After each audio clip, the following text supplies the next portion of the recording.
Welcome back to our channel. Present మనతోటి హేమ గారు join అవుతున్నారు, ఆమ్ ఆద్మీ పార్టీ, అండ్ దాంతో పాటు ఒక సోషల్ యాక్టివిస్ట్ ఇస్తాను. హేమ గారు నమస్తే అండి. నమస్తే అండి. సో ఏంటి బండి భగీరథ్ ఎపిసోడ్ చూస్తున్నాం నిన్నటి నుంచి, అంటే నిన్న ఒక రోజు కాదు, దాదాపు 6 రోజుల నుంచి ఇదే ఎపిసోడ్ కంటిన్యూ అవుతుంది. ఈవెందో మేము మోడీ 10వ తారీఖు వచ్చినప్పుడు కూడా తన కన్వాయ్ ని అడ్డుకోవడానికి ప్రయత్నం చేశాం. దగ్గర మా పార్టీ నుంచి ఒక 50 మంది వరకు, కానీ పార్టీ ఆఫీస్ లోనే ఒక 30 మెంబర్స్ ని వచ్చేసి లాక్ చేయడం, తర్వాత బయట ఒకరొకరుగా ప్యాక్ చేయడము, కొంతమందిని ఇళ్లలో అరెస్ట్ చేయడం కూడా జరిగింది.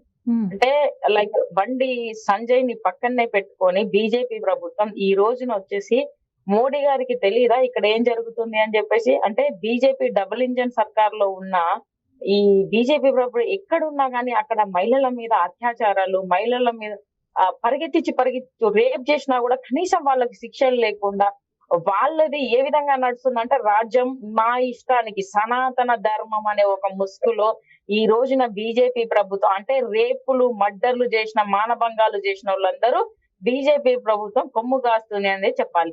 అదే విధంగా ఇక్కడ మన తెలంగాణలో బండి సంజయ్ కుమారుడైన బండి భగీరథ అనేది ఇప్పుడు ఎక్కడ గాని మనం ఎక్కడ వెళ్ళినప్పుడు గాని పలానా అనే దాంట్లో రాపిస్తారు. నువ్వు ఎవరు అడగరు, నువ్వు ఎవరు ఐడెంటిటీ అనేది పలానా వాళ్ళు, అంటే కేర్ ఆఫ్ అనేది కావాలి. అది తండ్రియా తల్లియా లేకపోతే హస్బెండా అనేది కావాలి.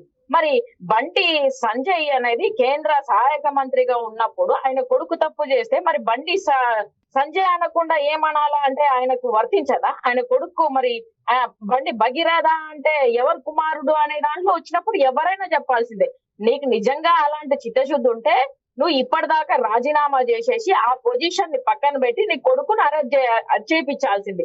లేదు నాకు పోస్ట్ ఇంపార్టెంట్ అనుకుంటే ఈ రోజు న్యాయంగా అందరు సమానమే అన్నట్టుగా నా కొడుకు తప్పు చేసినా కూడా నేను ఈ రోజున వచ్చేసి శిక్ష పడాల్సిందే అన్నోడివి. మరి ఇన్ని రోజుల నుంచి నీకు తెలిసి నువ్వు ఎందుకు వచ్చేసి అరెస్ట్ చేపియలేకపోయినావు?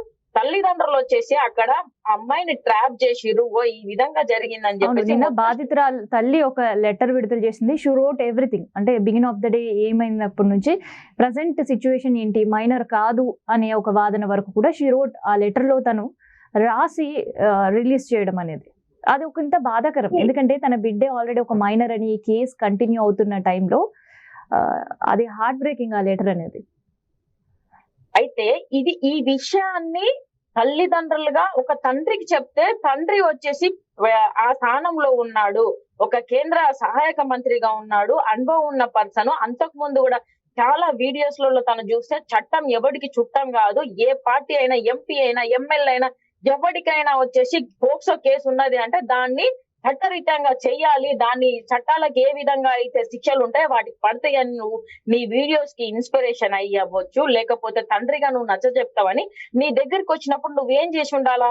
అరే నేను వచ్చేసి ఈ విధంగా దేశ సేవలు అనుకుంటావా, లేకపోతే తెలంగాణ రాష్ట్ర సేవలో నేను ఈ విధంగా చిన్నప్పటి నుంచి నా లైఫ్ ను త్యాగం చేసుకుని వస్తుంటే నువ్వు ఈ విధంగా చేసుకున్నావా అని చెప్పేసి దానికి గడ్డి పెట్టాల్సింది పోయి వాళ్ళని బెదిరించినవు అని చెప్పేసి అంటే ఒక సహాయక మంత్రి దాంట్లో నీకు ఒక 10 ఉంటే ఈ రోజున వచ్చేసి నువ్వు ఎవరైతే సహాయం కోసం వచ్చిన వాళ్ళనే నువ్వు బెదిరించి భయభ్రాంతులకు గురి చేసి రేపు పొద్దున వాళ్ళకు వచ్చేసి ఇంకా లైఫ్ ఉంటదా ఉండదా అనే దాంట్లో వాళ్ళని మీరు బెదిరించినప్పుడే వాళ్ళు పోలీస్ స్టేషన్ కి వెళ్ళడానికి ప్రయత్నించారు. ఫస్ట్ ఒక తండ్రిగా నీకు చెప్పడానికి వచ్చినప్పుడు నువ్వు ఏం చేయాలి? అది వదిలిపెట్టి వాళ్ళ మీద హనీ ట్రాప్ అని చెప్పేసి కేసు ఇరికిస్తావా? అంటే నీ తెలివితేటలకు, అంటే నువ్వు కేంద్ర సహాయక మంత్రిగా నీ లూప్ హోల్స్ అనేది ఏముంటాయి, ఏ విధంగా ఇరికించాలి అనే దాంట్లో ఈ రోజు నువ్వు ఇంత క్రిమినల్ గా ఆలోచిస్తున్నావు అంటే రేపు పొద్దున తెలంగాణ ప్రజలకి, దేశ ప్రజలకి నువ్వు ఏం మెసేజ్ ఇస్తున్నావు? నీవు లాంటి వాళ్ళు ఈ పార్టీలలో ఉండి ప్రజలను ఏ విధంగా మీ టార్గెట్, అంటే మీరు మాట్లాడుతున్నప్పుడు కూడా ఒక బీజేపీని టార్గెట్ చేస్తూ మాట్లాడుతున్నారు. అంటే బీజేపీ అధికారంలో తెలంగాణలో లేదు, బట్ స్టిల్ బండి భగీరథ్ ఇష్యూ మాత్రమే కాదు, నిన్న ఒకే రోజు ఒక 3 ఫోక్సో కేసు, జగదీగుట్ట ఒకటి, తర్వాత వికారాబాద్ ఒకటి, తర్వాత బోయిన్పల్లి ఒకటి, సో 3 ఫోక్సో కేసులు కూడా నమోదైనాయి. మరి ఇక్కడైతే బీజేపీ రాష్ట్రంలో ప్రభుత్వం లేదు కదా. అయినప్పటికీ ఈ రోజున మనం మోడీ వచ్చి ఆ రోజు మీరు మోడీ ఏమన్నాడు, మీరు మా పార్టీలో జాయిన్ అవ్వడం అని చెప్పడం కూడా జరిగింది. లేకపోతే డైరెక్ట్ గా, అంటే ఇండైరెక్ట్ గా అనుకోవాలా, డైరెక్ట్ గా మోడీ గారు మన రేవంత్ రెడ్డిని, రేవంతా వింటున్నావా, నువ్వు పార్టీలో జాయిన్ అవ్వాల్సిందే, లేదంటే నువ్వు ఏమి చేయలేవు అనే దాంట్లో బెదిరించి వెళ్ళిపోవడం కూడా జరిగింది. ఎందుకంటే మన రాష్ట్ర ముఖ్యమంత్రి రేవంత్ రెడ్డి గారికి దేశంలో లేనన్ని కేసులు ఉన్నాయి కాబట్టి రేపు పొద్దున్న తిన మీదికి చంద్రబాబు లాగా లోపల వేయడం ఎలా జరిగిందో సేమ్ ఇదే సిచ్యువేషన్ ఆయనకు వస్తది అనే విధంగానే ఒక వార్నింగ్ ఇచ్చిపోవడం జరిగింది. ఈ రోజున ఇప్పుడు నిన్న 2 కేసులు జరిగినాయి అంటే 8 మీకు ఆ రోజు 8వ తారీఖు కేసు ఫైల్ చేస్తే ఇప్పటిదాకా దాన్ని ఎందుకు ఫోక్సో కేసును అంటే వేరే మిగతా వాళ్ళ దాంట్లో వచ్చేసి 24 hours లో వచ్చేసి తనని పట్టుకొని జైల్లో వేస్తారు.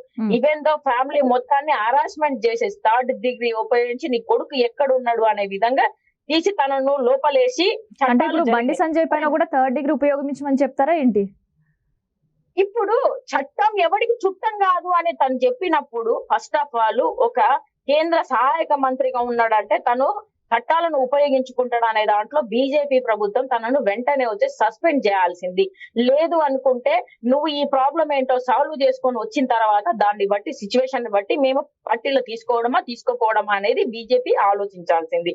ఇంకో విషయం చూసుకుంటే ఈ రోజున రేవంత్ రెడ్డి బండి సంజయ్ నా చెడ్డీ దోస్తు అని చెప్పడం కూడా జరిగింది. అంటే ఈ రోజున కేంద్ర ప్రభుత్వము ఈ కాంగ్రెస్ ప్రభుత్వం మింగిలైందని చెప్పాల్సి వస్తుంది కదా. అంటే చెడ్డి దోస్తు అని చెప్పినంత మాత్రాన సీఎం గా ఒక ఆదేశాలు కూడా జారీ చేశారు, దాన్ని కూడా మనం చూడాలి. చెడ్డి దోస్తు అని ఆ సభ వేదిక పైన చెప్పిన తర్వాత వదిలేయలేడు కదా. జరిగి ఇన్ని రోజులు అవుతుంటే నిన్ననా నువ్వు వచ్చేసి హోం మంత్రి పోస్టు నీ దగ్గరనే పెట్టుకుని హోమ్ మినిస్టర్ పోస్ట్ నీ దగ్గర పెట్టుకుంటావు, 4 పోస్టులు నీ దగ్గర పెట్టుకొని ఏది నీతో చేతనైతుంది. ఈ రోజున అంటున్నావు మోడీ వచ్చినప్పుడు ఆయనకే 10,000 మంది పోలీసు వాళ్ళని వచ్చేసి నేను వచ్చేసి ఏంటిది బందోబస్తుని ఇవ్వాల్సిన అవసరం ఉన్నది అన్నప్పుడు మరి నువ్వు ఇంటిమేషన్ ఎలా ఇస్తున్నావు, జనాలకు మెసేజ్ ఏమి ఇస్తున్నావు అంటే రేపు పొద్దున ఏదైనా పెద్ద నాయకుడు వస్తే ఇక్కడ రాష్ట్రాలలో వచ్చేసి దొంగలు జొరబడండి, ఏమైనా చేయండి, పోలీస్ వ్యవస్థ మొత్తం అక్కడే ఉంటది అనేది చెప్తున్నావా? ఏం మెసేజ్ ఇస్తున్నావు? ఇప్పుడు 4 మేము ఆల్రెడీ సిపి ఆనంద్ గారిని కలిసి రిప్రజెంటేషన్ ఇవ్వడం జరిగింది పార్టీ తరపు నుంచి. ఏమన్నారు, 4 బృందాలు వచ్చేసి పనిచేస్తున్నాయంటే 4 బృందాలన్నీ మరి దాని మీదనే 4 బృందాలు పనిచేస్తున్నాయి అంటే ఆ 4 బృందాలు ఇచ్చారండి. సివి ఆనంద్ కలిసి మీరు ఏమని ఇచ్చారు? కంప్లైంట్ ఇచ్చారా లేదంటే విజ్ఞప్తి ఏమని చేశారు? రిప్రజెంటేషన్ ఏమని అంటే చట్టం అనేది ఎవరికి చుట్టం కాదు. ఫస్ట్ ఆఫ్ ఆల్ బండి భగీరథను ఎక్కడున్నా వెంటనే పట్టుకోవాలి, అరెస్ట్ చేయాల్సిన బాధ్యత పోలీసులకు ఉంది. పోలీసులు చట్టాలను వచ్చేసి ఏం జరుగుతుంది వాటిని మీరు వచ్చేసి ఇంప్లిమెంటేషన్ చేయడానికి ట్రై చేయాలి కానీ ఈ బడా రాజకీయ నాయకుల కోసం కాదు మీరు ఉన్నది అనే విధంగా మేము రిప్రజెంటేషన్ ఇవ్వడం జరిగింది. దాంట్లో 4 బృందాలు పనిచేస్తున్నాయి అని చెప్పినప్పుడు మరి 4 బృందాలలో ఏం చేస్తున్నాయి, అంతకు ముందే వేశారు అన్నప్పుడు ఇప్పుడు మిగతా 10,000 మందిలో ఆ 4 బృందాలను తీస్తే అసలు తెలంగాణలో టీమే లేదా, పోలీస్ వ్యవస్థనే లేదా, 10,000 మంది ఒక మోడీ కోసం పనిచేస్తున్నారంటే ఈ రోజున అంటే తెలంగాణ ప్రజలకు భద్రత లేదు. ఓన్లీ అంటే ఇక్కడ తెలంగాణలో వచ్చేసి పాకిస్తాన్ ఆయన తేజస్వి సూర్య చెప్పినట్టు పాకిస్తాన్ ఏమైనా టెర్రరిస్టులు ఉన్నారా? ఒక మోడీ గారికి ఎందుకు భద్రత, ఎందుకు తెలంగాణ ప్రజలకు లేదా? ఈ రోజున వాళ్ళు అలా మాట్లాడడం కూడా ఈ రోజు ఖచ్చితంగా పోలీసు వ్యవస్థ కూడా వచ్చేసి మొత్తానికి దేనికి చేతగాని తనంగా ఈ రోజు అంటే నిన్నటి కూడా తెలిసింది. ఆల్రెడీ వాళ్ళు చెప్పారు ఆమె మైనర్ బాలికే అని చెప్పారు, అది కూడా కన్ఫర్మ్ చేసిన పరిస్థితి. అవును, ఆమెని ట్రాప్ చేసేసి అమ్మాయిని నేను పడేస్తా అనే ఒక బెట్టింగ్లు పెట్టి ఒక అమ్మాయిని వాడుతున్నారంటే ఎంత బలిపు ఉండాలి. ఇలాంటి బలిసిన నేను ఎంత కోపం వస్తుంది అంటే రియల్ గా మేము వాటి పోరాటం చేస్తుంటే మమ్మల్ని ట్రాక్ చేసేసి పోలీస్ స్టేషన్ లో లేస్తున్నారు. మమ్మల్ని ట్రాక్ చేసేసి అంటే వాళ్ళని పట్టుకోవడానికి వీళ్ళకి చేత కావట్లేదు ఈ బృందానికి కానీ ఈ పోలీసు వ్యవస్థకు. కానీ పోరాటం చేసే వాళ్ళను ఎక్కడికక్కడ వెంటనే ట్రాప్ చేసేసి పోలీస్ స్టేషన్ లో అంటే మాట్లాడకుండా అంటే మాట్లాడే హక్కు కూడా లేకుండా ఈ వ్యవస్థ చేస్తున్నారు అన్నప్పుడు ఈ రోజున నిన్న కూడా వాళ్ళు మైనర్ బాలిక అని తెచ్చారు. మరి ఇప్పటిదాకా ఎందుకు పట్టుకోవట్లే ఈ చట్టాలు? ఉద్యమం ఎక్కడ అయిపోతుంది? దీన్ని ఇంకొకసారి ఏ రాజకీయ నాయకుడు కొడుకు గాని ఇంకెవరైనా ఇలాంటి టార్గెట్ పెట్టుకొని అమ్మాయిలను వచ్చేసి పడేయాలి అని, అమ్మాయిలు వస్తువులు కాదు, 17 సంవత్సరాలు ఎవరైనా మైనర్ బాలికను అది అంగీకరించిన తప్పే అన్నట్టుగా శిక్షలు అనేది పెద్దగా ఉండాలి, అది ఎవరైనా అనేటట్టుగా నిరూపణ అయితే ఇంకొకసారి తెలంగాణలో ఎవడైనా ఒక అమ్మాయిని టార్గెట్ చేయడం కానీ, అమ్మాయి చిన్న పిల్లల జోలికి వస్తే ఏ విధంగా శిక్షలు ఉంటాయి అనేటట్టుగా చేయాలి. అది అంటే నిర్భయ లాంటి చట్టం మళ్ళీ తెలంగాణలో చిన్న పిల్లల కోసం తీసుకురావాలి అనేది అనుకుంటున్నారా?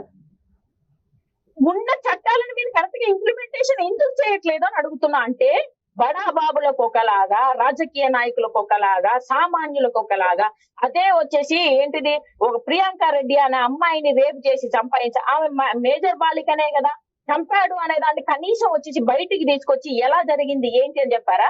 అంటే వెటనరీ డాక్టర్ పూర్ పీపుల్ అదే సామాన్య వాళ్ళైతేనేమో వెంటనే తీసుకొచ్చి సజ్జన్నారు ఆ రోజున వచ్చేసి ఎన్కౌంటర్ చేయడం జరిగింది.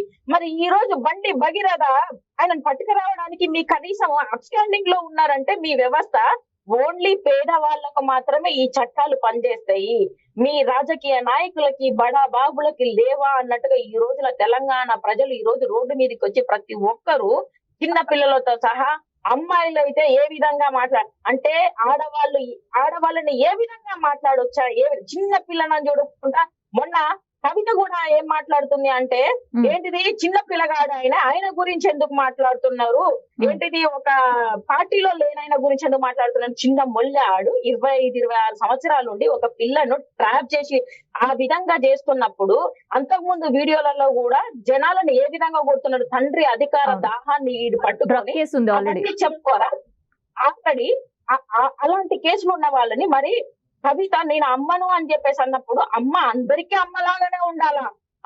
ఏంటిది బండి సంజయ్కి ఒక కుమారుడికి ఒకలాగా చట్టం ఉంటది, వాళ్ళు చిన్న పిల్లగాడు అంటే రేపు పొద్దున ఎవరైనా చిన్న పిల్లగాడు అంటే ఆడపిల్ల అది మైనర్ బాలిక అయితే ఎవరికైనా ఒకే చట్టం అనేటప్పుడు మాట్లాడాలి. కానీ మొన్న మాట్లాడింది ఒకలాగా మాట్లాడింది 2 రోజుల కిందట, నిన్న మాట్లాడింది ఒకలాగా మాట్లాడింది. ఎందుకంటే ఇది నిజం కాబట్టి ఆమె మైనర్ బాలిక, ఆ అమ్మాయిని ట్రాప్ చేసిన అనే విషయాలు బయటకు వస్తున్నాయి. తల్లి ఆవేదనతో చెప్పుకున్నదాన్ని ఈ రోజున నువ్వు చెప్పాలి, నువ్వు ఏ విధంగా స్టాండ్ తీసుకోవాలి, ఎవరైనా సమానులే అనేటట్టుగా మాట్లాడాలి. అంటే నీ నోటికి ఎంత వరకు వస్తే నిజమా అబద్ధమా తెలియకుండా మాట్లాడడం కాదు, చట్టం ఎవరికి చుట్టం కాదన్నట్టుగా ప్రతి ఒక్కరు మాట్లాడాల్సిందే, అది నీ హక్కు.